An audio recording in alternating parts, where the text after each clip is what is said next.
बिस्मिल्लाहिर्रहमानिर्रहीम। आज हम स्टडी करते हैं Linde's method of liquefaction of gases and non ideal behaviour of gases. इससे पहले हमने वो टर्म्स कंडीशन देखी डेफिनेशन के साथ, critical temperature, critical pressure, critical volume क्या होता है, कि किस प्रिंसिपल के थ्रू हम गैसेस को लिक्विफाई कर सकते हैं। आज हम एक मेथड देखते हैं जो कि लिंड्स ने दिया था गैस को लिक्विफाई करने का। उसके बाद हम देखेंगे जो गैसेस नॉन आइडियल बिहेव करती हैं उसकी क्या रीज़न है।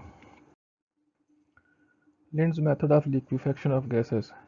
Linds has implied Joule-Thomson effect on the as the basis for liquefaction। कि हमने जो पहले देखा फर्स्ट चैट लेक्चर में भी कि व्हाट इज़ जोल थॉमसन इफेक्ट, कि जब हम गैसेस को कंप्रेस करके हाई प्रेशर पे एकदम एक्सपेंड करते हैं तो वहाँ पे कूलिंग काज हो जाती है, कूलिंग हो जाती है गैस की। तो यहाँ पे जो ऑपरेटर लिंड्स ने यूज़ किया इसी प्रिंसिपल को यूज़ करते हुए जोल थॉमसन इफेक्ट को, वो ये है। यहाँ पे उसने फ्रेश एयर ली, इसको कंप्रेस किया। कंप्रेस एयर यहाँ पे रेफ्रिजरेटर में उसकी जो ही कंप्रेस्ड हीट होगी वो ऑब्जॉर्व कर ली जाएगी। तो तकरीबन 200 एटीएम के ऊपर इसको कंप्रेस किया।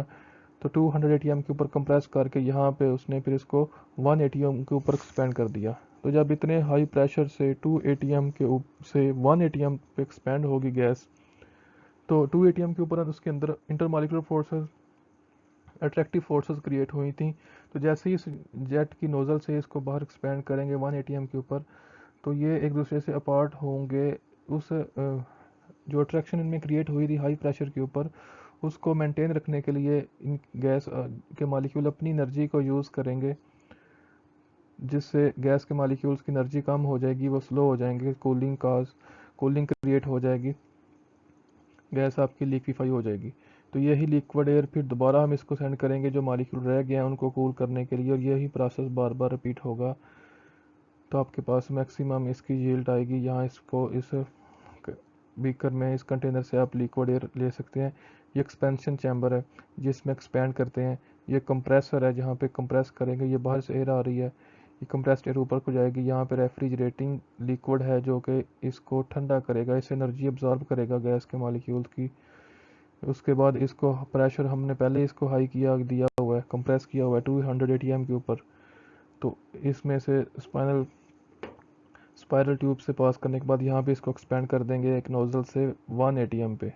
तो इतने ज़्यादा प्रेशर से, इतना जब कम प्रेशर करेंगे तो गैस के मॉलिक्यूल की जो अट्रैक्टिव फोर्सेस क्रिएट हुई हैं हाई प्रेशर के ऊपर वो ख़त्म होंगी। लेकिन उनको बचाने के लिए गैस के मॉलिक्यूल्स अपनी काइनेटिक एनर्जी को यूज़ करेंगे, जिससे गैस कूल हो जाएगी, मॉलिक्यूल्स स्लो हो जाएंगे। For the liquefaction of air, it is compressed to about 200 atm and then passed through a water-cooled pipe where the heat of compression is removed। यहाँ पे ये वाटर कूल्ड पाइप लगे हुए हैं, ठंडे पानी के पाइप जो कि इसकी हीट एब्जॉर्ब कर लेंगे, जो कंप्रेशन से हीट पैदा हुई है। It is then allowed to pass through a spiral pipe having a jet at the end. तो ये स्पायरल पाइप है स्प्रिंग की तरह, इसके ऊपर यहाँ पे एक नोज़ल है जिससे हम इसको expand करते हैं। when the air comes out of the jet, the expansion takes place from 200 atm to 1 atm। in this way considerable fall of temperature occur। यहाँ पे टेम्परेचर काफ़ी ज़्यादा गिर जाएगा, गैस ठंडी हो जाएगी जिससे वो लिक्विफाई हो जाएगी। This cooled air goes up and cools the incoming compressed air। ये दोबारा उसी प्रोसेस से गुजरेगी, रिपीट होगी, और वो जो कंप्रेस्ड एयर उसमें बाकी आ रही है उसको ये ज़्यादा आसानी से कूल कर देगी। It returns to the compressed pump. ये दोबारा कंप्रेसर के पास जाएगी, ऊपर से फिर रेफ्रिजरेटर लिक्विड में से होते हुए वही प्रोसेस रिपीट होगा। This process is repeated again and again. The liquid is collected at the bottom of the expansion chamber. तो ये एक्सपेंशन चैम्बर है, वहाँ पे आपको लिक्विड एयर मिल जाएगी। कहते हैं all gases except hydrogen and helium can be liquefied by the above procedure. के हाइड्रोजन और हीलियम को छोड़कर बाकी तकरीबन तमाम गैसेस जो हैं वो इस प्रोसेस से हम लिक्विफाई कर सकते हैं। हाइड्रोजन और हीलियम इस प्रोसेस से लिक्विफाई नहीं होती, वो इस प्रोसेस में इससे उल्ट बिहेव करती हैं। नेक्स्ट आपके पास है non ideal behaviour of gases. कि जैसे हमने कहा जो आइडियल गैसेस होती हैं वो वाली होती हैं जो Boyle's law, Charles law, general gas equation को ओबे करती हैं। अब हम कुछ रियल गैस लेते हैं और वहाँ पे देखेंगे उस गैस आइडियल गैस इक्वेशन का एक ग्राफ प्लॉट करके देखते हैं कि वो उस लाइन को फॉलो करते हैं कि नहीं। जो गैस उस ग्राफ को फॉलो करेगी वो आइडियल होगी। अब जो उस गैस को फॉलो नहीं करती वो हम देखते हैं किस तरह से बिहेव करेगी। Whenever we discuss gaslight, it is proposed that ideal gases obey them. हमने पीछे फर्स्ट चैप्टर में भी मोलर वॉल्यूम में कहा था कि गैस आइडियल होनी चाहिए, तो उसका स्टैंडर्ड टेम्परेचर प्रेशर के ऊपर जो एक मोल गैस का वॉल्यूम होगा वो 1 मोलर होगा 22.414 dm³। तो फिर हमने रेफरेंस दिया था चैप्टर 3 में, हम देखेंगे आइडियल गैसेस कौन सी होती हैं। तो वो हम पीछे स्टडी कर चुके हैं, वो गैसेस जो Boyle's law, Charles law, Avogadro's law, Graham's law, ideal gas equation, general gas equation को फॉलो करती हैं, उनको हम कहते हैं ideal gases. Particularly, an ideal gas obey Boyle's law, Charles law, general gas equation under all condition of temperature and pressure. Temperature pressure कम करें ज़्यादा करें, कोई भी कंडीशन अप्लाई करें, तो गैस जो है इन लॉज को अगर ओबे कर रही है तो वो आइडियल गैस होगी। Let's try to understand the behaviour of a few real gases like hydrogen, helium, nitrogen, carbon dioxide at degree celsius 0 degree celsius. तो कहते हैं अब हम कुछ रियल गैसें लेते हैं, जैसे हाइड्रोजन है, हीलियम है, नाइट्रोजन है। ये गैसेस जितनी भी होती हैं सारी रियल होती हैं। इनको हम 0 डिग्री सेल्सियस के ऊपर देखते हैं कि ये किस तरह बिहेव करती हैं। Keeping in view the variation of pressure on gas and consequently the change in volume. ये जो हमने पीछे लॉज पढ़े हैं गैस के कि प्रेशर टेम्परेचर चेंज करें तो वॉल्यूम के ऊपर क्या इफेक्ट होता है, उसको सामने रखते हुए हम इनका बिहेवियर चेक करते हैं। For this purpose, first of all plot a graph between pressure on x-axis and PV और nRT on y-axis। प्रेशर को आप रखें x-axis पे और PV और nRT, ये जो जनरल गैस इक्वेशन है PV is equal to nRT, nRT को भी हम PV के नीचे ले आए तो PV और nRT इक्वल टू 1 होगा, तो इसको y-axis के ऊपर रखें। The factor PV over nRT is called compressibility factor. Its value is unity under all condition of for an ideal gas। ज़रा PV इक्वल टू nRT था, तो जब हमने nRT को उठा के PV के नीचे ले आया तो ये इक्वल टू 1 हो जाएगा, तो इसकी वैल्यू यूनिटी होती है आइडियल गैस के ऊपर किसी भी कंडीशन पे। ये देखें, ये हमने प्रेशर को लिया एक्स एक्सेस पे 200 ATM, 400 ATM, 600, 800, 1000 ATM। अब ये हमारा कंप्रेसिव 0.5 है, 1 है, 1.5 है, 2 है। तो ये 1 के हमारे 1 वैल्यू देगा कंप्रेसिबिलिटी फैक्टर PV और RT, क्योंकि PV is equal to nRT है। तो nRT को जब हम 1 मोल गैस रख के PV और RT नीचे लाएंगे तो इक्वल टू 1 होगा। तो अगर ये 1 की जो वैल्यू ये वाली लाइन है इसके ऊपर आता है, ये इस लाइन को फॉलो करती हैं गैसेस, तो वो आइडियल गैसेस होंगी। जो गैसेस इस लाइन को फॉलो नहीं करेंगी, इससे ऊपर नीचे डेविएट करती हैं, तो वो आइडियल गैसेस नहीं होंगी, वो नॉन आइडियल गैसेस होंगी। अब देखिए हमने 4 गैसेस लिए हैं, helium, hydrogen, nitrogen, carbon dioxide. तो किसी गैस ने भी इस लाइन को फॉलो नहीं किया, इसका मतलब है इनमें से कोई भी गैस आइडियल नहीं है। देखें अगर हम हीलियम की बात करते हैं तो हीलियम शुरू में इसके साथ चली है जब इसका प्रेशर लो था, लेकिन जब जैसे जैसे आगे हाई प्रेशर करते गए तो ये हीलियम भी इससे डेविएट करती गई। अब हाइड्रोजन है, उसने शुरू से इसमें डेविएशन स्टार्ट कर दी। स्टार्ट में जैसे जैसे प्रेशर बढ़ता गया ये इस लाइन से दूर होती गई। जितनी इस लाइन से दूर होंगी गैसेस उतनी ही वो नॉन आइडियल होंगी, जितनी इस लाइन के करीब होंगी उतनी उसमें आइडियलिटी की परसेंटेज ज़्यादा होगी। अब देखें नाइट्रोजन ने क्या किया, पहले ये नीचे डेविएट हुई, फिर उसके बाद एकदम ये ऊपर चली गई। कार्बन डाइऑक्साइड बहुत ज़्यादा डेविएट कर गई नीचे, फिर उसके बाद प्रेशर हाई किया तो वो ऊपर को डेविएट कर गई। तो इसकी हम रीज़न देखते हैं कि इसने ऐसा क्यों किया गैसेस ने। Since the increase of pressure decrease the volume in such a way that PV nRT remain constant at a constant temperature, so a straight line is obtained parallel to the pressure axes. कि जब हम pressure बढ़ाएंगे volume कम हो जाएगा तो ये value constant रहेगी, तो हमारे पास एक पैरेलल लाइन आएगी, ये वाली लाइन जो ब्लैक है 1 वैल्यू के इक्वल, कि पैरेलल लाइन हमारे पास आ जाएगी प्रेशर एक्सेस के। ये हमने ये फिगर में देखा। All the real gases have been found to show mark deviation from this behaviour, कि जितनी भी हमने रियल गैसेज यहाँ पे अप्लाई की, 4 हमने देखी हैं, तो चारों गैसेज ने इसे डेविएट कर गई, कोई भी इस लाइन को फॉलो करती हुई आगे नहीं बढ़ी। It is observed that the graph for helium gas goes along with the expected horizontal dotted line to some extent, but goes above this line at very high temperature।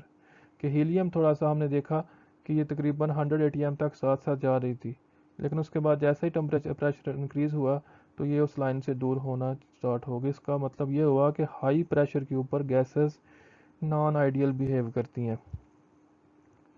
It means that at a very high pressure the decrease in volume is not according to general gas equation। कि जैसे हमने pressure high किया तो volume उस तरह से decrease नहीं हुआ जिस तरह हमने जनरल गैस इक्वेशन में कैलकुलेशन की है। क्योंकि अगर उस तरह से डिक्रीज होता वॉल्यूम टेम्परेचर इंक्रीज करने से इक्वेशन के मुताबिक, तो फिर ये गैसेस इस लाइन को फॉलो करती, क्योंकि फिर उनका वैल्यू 1 रहनी थी इस कंप्रेसिबिलिटी फैक्टर की। गैसेस ने कंप्रेस होना था प्रेशर के हिसाब से, लेकिन उस हिसाब से कंप्रेस नहीं हुई, इसलिए वैल्यू 1 से कभी ज़्यादा हुई और कभी कम हुई। With this type of behaviour we would say that gas is ideal. तो जब ऐसा बिहेव करेगी, उस कंप्रेसिबिलिटी जो फैक्टर 1 है, 1 वैल्यू से ऊपर नीचे जब उसकी वैल्यू आएगी, तो फिर गैस नॉन आइडियल बिहेव करेगी। In the case of hydrogen the deviation start even at low pressure in comparison to helium, कि हीलियम के निस्बत हाइड्रोजन ने शुरू से ही डेविएशन स्टार्ट कर दी थी। हीलियम तो फिर किसी हद तक उस लाइन के साथ चली थी, फिर आगे तकरीबन 100 के बाद जाकर 100 एटीएम प्रेशर के बाद जाकर उसने डेविएशन स्टार्ट की थी, लेकिन हाइड्रोजन ने तो शुरू में ही डेविएशन स्टार्ट कर दी थी। Nitrogen show a decrease in PV और nRT value at the beginning and show mark deviation even at low pressure. तो जो नाइट्रोजन है, कहता है उसने तो पहले डिक्रीज की है वैल्यू पी और एनआरटी शुरू में, उसकी डेविएशन काफ़ी ज़्यादा है हाइड्रोजन से। Carbon dioxide has a very strange behaviour eight is evident from the graph, कि कार्बन डाइऑक्साइड की वैल्यू एक दफ़ा बहुत कम हुई है, उसके बाद एकदम बहुत ज़्यादा बढ़ गई है। तो इसका बड़ा अजीब सा बिहेवियर था। तो इन शॉर्ट ये है कि किसी गैस ने भी आइडियल बिहेव नहीं किया। जब हमने उसका प्रेशर हाई किया, तो उस लिहाज से उनका वॉल्यूम कम नहीं हुआ। The extent of deviation of these four gases show that these gases have their own limitation for obeying general gas equation। कि इसका मतलब है हम कोई कंसेप्ट, कोई ट्रेंड नहीं बना सकते गैसेस की जो नॉन आइडियल बिहेवियर है उसको उसका, क्योंकि अब 4 गैसेस हमने लिए हैं, चारों ने एक डिफरेंट बिहेव किया है, तो इनकी अपनी अपनी लिमिटेशन है। It depends upon the nature of the gas that at which value of pressure it will start disobeying, कि प्रेशर की किस वैल्यू के ऊपर ये डिसोबे करना स्टार्ट करेंगी। ये हम कोई इसका ट्रेंड नहीं बनाएंगे, ये हर गैस की अपनी अपनी नेचर को देख के फिर हम चेक कर सकते हैं। अब ये देखें, उसने मैंने दोबारा ये ग्राफ शो कर दिया कि कार्बन डाइऑक्साइड की वैल्यू पहले कम से 0.5 से भी नीचे चली गई है, 0.12 के पास, उसके बाद तकरीबन 150 प्रेशर के ऊपर वो काफ़ी ज़्यादा हो गई है। ये 800 के ऊपर ये जाकर 1.5 को मिल रही है ये वैल्यू, 1.7 1.8 के करीब। When we study the behavior of all these four gases at elevated temperature, कि पहले हमने ग्राफ जो लिया वो 0 डिग्री सेल्सियस के ऊपर था, अब हमने टेम्परेचर इंक्रीज करके 100 डिग्री सेल्सियस कर दिया, तो अब देखते हैं कैसा बिहेव करती हैं gases. Then the graph come closer to expected straight line, तो फिर हमारे पास क्या हुआ कि जो हमारी स्ट्रेट लाइन थी 1 वैल्यू के ऊपर, कंप्रेसिबिलिटी की जो वैल्यू थी उसके करीब करीब हमारी गैसेस ने बिहेव किया। And the deviation are shifted toward high pressure, तो हाई और ज़्यादा प्रेशर हाई के ऊपर जाकर उन्होंने डेविएशन की। पहले तो लो प्रेशर के ऊपर ही डेविएशन शुरू कर दी थी, जब हमने टेम्परेचर इंक्रीज़ किया तो फिर हाई प्रेशर के ऊपर जाकर डेविएशन हुई। This means that the increase in temperature make the gases ideal. हमने पहले बात की कि प्रेशर इंक्रीज करेंगे तो गैस नॉन आइडियल बिहेव करेगी, लेकिन टेम्परेचर इंक्रीज करेंगे तो गैसेज आइडियल बिहेव करती है। ये देखें ग्राफ, पहले ये ग्राफ 0 डिग्री के ऊपर था, अब ये ग्राफ 100 डिग्री सेल्सियस के ऊपर है।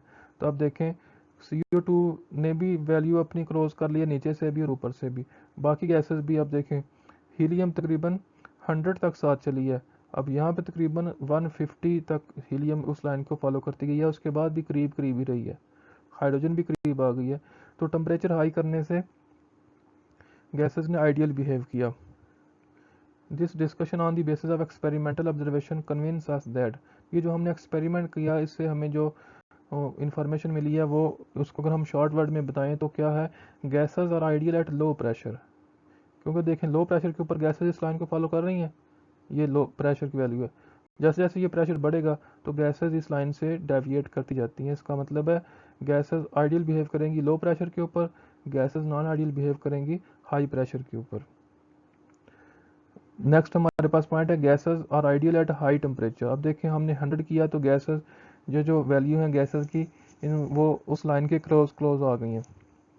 And gases behave non ideal at low temperature, कि इससे जो हमने पिछला ग्राफ देखा वो 0 डिग्री के ऊपर था, तो उसमें गैसेस की डेविएशन काफ़ी ज़्यादा थी। इसका मतलब ये हुआ कि gases behave ideal at low pressure and high temperature, and gases behave non ideal at high pressure and low temperature. तो ये हमारा आज का लेक्चर था। नेक्स्ट हम इसकी रीज़न देखे थे कि गैस ने ये नॉन आइडियल बिहेवियर क्यों शो किया, ये जो डेविएट कर गई हैं गैसेस उस लाइन से, उसकी रीज़न क्या है।